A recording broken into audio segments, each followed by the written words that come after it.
ভারত বাংলাদেশ সীমান্তে যা করা হচ্ছে তা বাড়াবাড়ি। ভারতীয় নাগরিকদের প্রতিবেশী দেশে ঠেলে দেওয়ায় ভারতীয় সীমান্তরক্ষী বাহিনীর তীব্র সমালোচনা করছেন পশ্চিমবঙ্গের মুখ্যমন্ত্রী মমতা বন্দ্যোপাধ্যায়। কোচবিহারে স্থানীয় কর্মকর্তাদের সঙ্গে বৈঠকে মুখ্যমন্ত্রী বলেন, ভারতীয় নাগরিকদের বাংলাদেশে ঠেলে পাঠানো হচ্ছে। আমি রাজ্য পুলিশকে বলবো, ভয় পাবেন না, একটু সক্রিয় হন।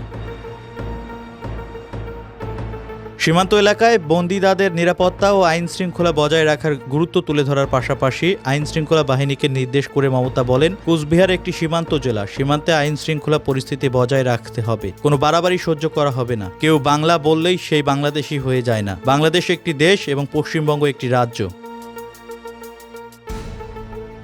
ভাষা ও সংখ্যালঘু সম্প্রদায়ের সঙ্গে হয়রানির বিষয়েও তিনি সতর্ক করে পশ্চিমবঙ্গের মুখ্যমন্ত্রী বলেন, উত্তরপ্রদেশের অনেকে উর্দু বলেন, পাকিস্তানিরাও উর্দু বলেন। পাকিস্তানেও একটি পাঞ্জাব আছে, ভারতেও পাঞ্জাব আছে। দুই পাশের বাসিন্দারা পাঞ্জাবি বলেন। বাংলার বাসিন্দাদের হয়রানি করা হচ্ছে।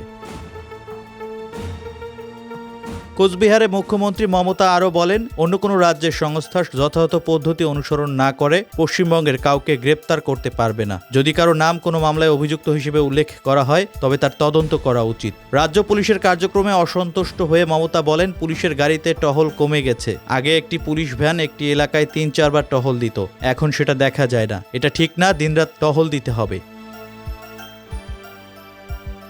ভোটার তালিকার নিবিড় সংশোধনের সময় সব বিভাগকে বুথ স্তরের বিএলওদের সঙ্গে সহযোগিতা করতে মুখ্যমন্ত্রী অনুরোধ করেন এবং জেলা প্রশাসকদের নির্দেশ দেন যেন নাম সঠিকভাবে অন্তর্ভুক্ত করা হয়। জনসাধারণকে এআইআর এর শুনানির জন্য ডাকলে প্রয়োজনীয় কাগজপত্র সঙ্গে রাখার পরামর্শ দেন মমতা।